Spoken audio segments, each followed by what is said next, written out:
السلام عليكم ورحمة الله وبركاته. سومالي محمد soo dhawaada channelkeenan marka ugu horeysa subscribe-ta ara Soomaalidu waxay hore u taqaaneen wax la dhihi jiray jacayl xaasid hanugu noqon subscribe xaasid markii la unsaar gambaleelka channelskana ku dhufo maanta waxaan idin haynaa arrin la yaab leh YouTube meel la yiraahdo ayaa Soomaali oo dhani ku soo yaacday rag baa jira maqaaxiyo sheegay inay ka furteen inuu garan karnaa maqaaxida waa tii shaaha lagu tubi jiray laakiin YouTube maqaaxibu noqday Soomaaliduna caan bay u ahayd in ay inta ugu badan ay isku daydaan waayo Soomaalidu inta badan qof haduu meherad furo mid kale ka hor furaya markaas waliba waa Soomaali oo lacag loo sheegay oo lagu YouTube lacag ay ku jirtaa maanta waxaan falanqeynaynaa YouTuberiska Soomaalida iyo marxaladaha ay kala joogaan ee u dhaqmaan sida ay yihiin waxaana ila falanqeynaya Shaarub waxaad noo sheegaysaa YouTuberada Soomaalida ugu faanka badan شنو علي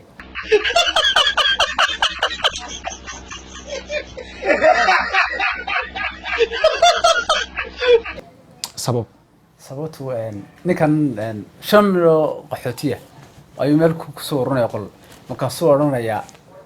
intan waxay taageertay 5,000 oo Soomaali in ka badan ayaa taageerta markaasuu ku soo oranaya dadka meesha soo reeshan 5,000 oo Soomaali in ka badan bay taageerta markaas indaha slimka warkay anaguna waan aragnaaday marka waxaan oran karaa YouTuberada ugu faanka badan leh YouTuberada Soomaalida ugu xaasisan waa kuma ugu xaasisan YouTuberada ugu xaasisan cid walba ana garanayso waa ninka la yiraahdo Idris Lacab sababtu salaan hadda ku soo qaado farmaajo soo la garanaayo madaxweynaha Soomaaliya hadii la yiraahdo madaxweynaha Soomaaliya farmaajo madaxweynaha Soomaaliya oo reaction soo qaato wuxuu oranayaa ninkan magaciisa weyn ilaaway markaan soo eego ninka ugu xaqirsan ugu xasan waayo title-ka ay magacaas ugu xasidii ka ugu codka xun waxa oran karaa waridaad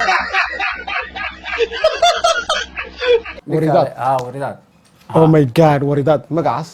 waridaad YouTube ay waridaad ku qorantay hadiya waridaad tuulo ها وحفلة وتلا سومالي تلويك سومالي مد كمدينة هاي أنا قلت أقول مرة لكن ولي جوين مرة لا يرتدي مرتري سببت محيط هاي سببت حواليان نكاسني أو مركز دقيسين السو وايد ضد كقاربة عدكو انترستين لي هاي سجن انترستين ماله سيدا درت الأسبوع سكرنا ينا عدكو زحمي هاي فيديو أم سوق كسبوه بقريبا مركز سجا سوق بقى يعني عد حية يوتيوبرات الصومالية كوجو نكسن كوجو نكسن كراوا كيسيكي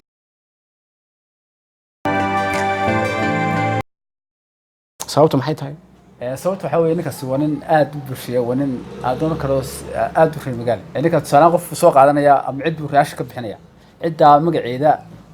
inkastoo nimanka raash ku dadka wada qalaan laakiin si isagu dad nimanka raashnada sameeya uu ka xaq jira qofka magaciisa uu soo qaadanaya si wacan magaraysa wixii uu shaqadiisa u daacad ninkaas qolkiiba boqolta YouTube daawanaya qiimeynay ugu akhlaaqda xun YouTuberada waa akhlaaqda xun waxaan maleynayaa way daadi ninka daadi ku qorantay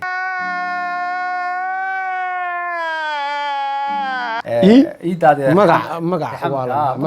daadi baa ku qoran marka YouTuberada daawto daadi kala soo baxay ninkaas xal daadinaya markaas ma garanayo daadi maxaan garanaayo laakiin si ninkaas afar saacad buu caayay xumaan buu ka sheekanay way qofka in yar uu leeyahay wanaagsan qof way wanaagsan xulun leeyahay waqti marba qof maanta isku hadlay waa caay uu soconays ka ugu waalan YouTuberada Soomaalida ka ugu waalan waa odaga la yiraahdo dhaka weynana mar ugu qoran tahay mar